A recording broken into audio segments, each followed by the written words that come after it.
বিশ্বস্ত সূত্রে জানতে পেরেছি বাংলাদেশে ফেসবুককে যেই ফ্যাক্ট চেকিং ফার্ম হেল্প করে, যে লিগ্যাল ফার্ম হেল্প করে, তারা মোটিভেটেড এবং তাদের ব্যক্তিগত মতাদর্শ এবং তাদের কার্যক্রম এবং প্রকাশ্যে তাদের যে অবস্থান এবং বিভিন্ন পাবলিক স্টেটমেন্ট, সেখানে দেখা গেছে যে তারা রাজনৈতিক সংগঠনের সমর্থক এবং তাদের কর্মকাণ্ড বিরোধী, দেশ বিরোধী, এমনকি মুক্তিযুদ্ধের সময়ও তাদের যারা পূর্বপুরুষ বা পরিবারের সদস্য বা আত্মীয়, তাদের অনেক এনগেজমেন্ট পাওয়া যায়। ফলে আমাদের অনুমান যে এখানে ফ্যাক্ট চেকিং যে ফার্মগুলো আছে ফেসবুকের পক্ষ থেকে, তারাও নিরপেক্ষ ভূমিকা পালন করছে না।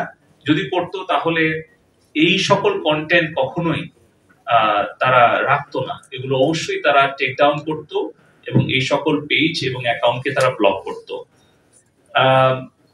আপনি এখানে দেখছেন যে আরেকটা এখানে যেটা শেয়ার করেছে miss information about the dead bodies.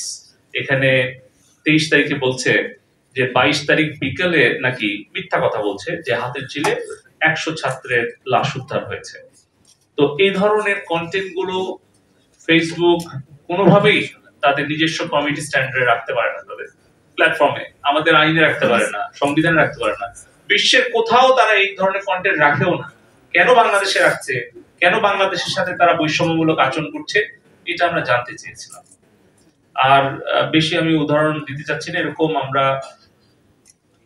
এই যে কোটা পুনর্বহাল চাই, নো কোটা, তারপরে যে হান্নান শেখ ভেরিফাইড পেজ, উনি যে লাশের ছবি দিয়েছেন, আপনারা দেখছেন যে এগুলো আমাদের মেইন স্ট্রিম মিডিয়াকেও তারা আক্রমণ করছে। ঠিক ফিজিক্যালি যেরকম করেছে সাংবাদিকদের বিরুদ্ধে, আমাদের নারী সাংবাদিকদেরকে যেভাবে লাঞ্ছিত করেছে, আমাদের সাংবাদিককে হত্যা করেছে, বিভিন্ন মিডিয়ার গাড়ি এবং বিভিন্ন যানবাহন ভাঙচুর করেছে, পুড়িয়ে দিয়েছে, একইভাবে সোশ্যাল মিডিয়াতেও কিন্তু তারা আমাদের মূলধারা গণমাধ্যমকে আক্রমণ করেছে। এবং এই যে সকল পেজ থেকে বলছে যে এই যে ছবি দিয়েছে লাশের, অন্য দেশের, অন্য জায়গার, অন্য ঘটনার, এগুলো ছড়িয়ে দিচ্ছে, সাধারণ মানুষ এর দ্বারা বিভ্রান্ত হচ্ছে, এই উস্কানিগুলো ছড়িয়ে দিচ্ছে, ঘৃণা ছড়িয়ে দিচ্ছে এবং সহিংসতা ছড়ানোর জন্য তারা এটা মানে পরিকল্পিতভাবে করছে এবং এগুলোতে বুস্ট করছে। সেগুলো কিন্তু বিদেশ থেকে করছে, লন্ডন থেকে করছে, আমেরিকা থেকে করছে। এই যে কোটা পুনর্বহাল চাই, মানে কোটা পুনর্বহাল চাই না, নো কোটা, সেই পেজ থেকে বলছে 900-র বেশি শহীদ, আর তুমি ফেসবুকে এসে পোস্ট করো, এইসব আর কি। যখন তারা এই পোস্টটা দেয় তখন বাংলাদেশে কেউই, কোনো শিক্ষার্থী গুলিবদ্ধ হয় নাই, কেউ মারা যায় নাই। আমি বলছি যে প্রথম তো রংপুর বিশ্ববিদ্যালয়ের ছাত্র মারা গেল সাইদ, যখন আমরা জানতে পারলাম মানে নির্ভরযোগ্য সূত্রে, সেটা কয় তারিখ ছিল? 16 জুলাই। এটা বিকালের পরে, দুপুরে। তো আপনারা দেখেন যে ঢাকা কলেজের সামনে সংঘর্ষে নিহত এক, যখন বলছে এই যে সকাল থেকে শুরু করেছে, তখনও কিন্তু বাংলাদেশে কোথাও কোনো গুলিবিদ্ধ হয় নাই বা কোনো শিক্ষার্থী মারা যায় নাই।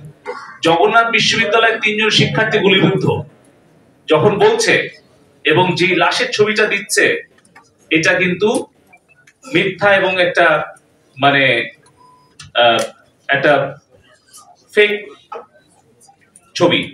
তো এইটা আমরা বলেছি ফেসবুককে যে এই ধরনের বিষয়গুলো বলার পরেও আপনারা এই কন্টেন্ট গুলোকে ব্লক করলেন না, আপনারা এই অ্যাকাউন্ট গুলোকে ব্লক করলেন না, এই কন্টেন্ট গুলোকে টেক ডাউন করলেন না। এর ফলে তো উস্কানিতে এই ছাত্র আন্দোলন, একটা শান্তিপূর্ণ আন্দোলন, অরাজনৈতিক আন্দোলনকে যারা উদ্দেশ্যমূলকভাবে সহিংস এবং রাজনৈতিক আন্দোলন নিয়ে গেল, সেইখানে তো ফেসবুক এই দায়গুলো এড়াতে পারে না। তারা বলেছে যে আগামী দিনে তারা আরো দায়িত্বশীল থাকবে। তারপরে তো কিভাবে আমাদের metro rail station, metro rail, elevated expressway, toll, server, data centre, সেতু ভবন, ত্রাণ ভবন, একের পর এক হামলা করা হলো, থানা, ডাক ভবন, সবগুলো সরকারি স্থাপনাতে আক্রমণ হলো।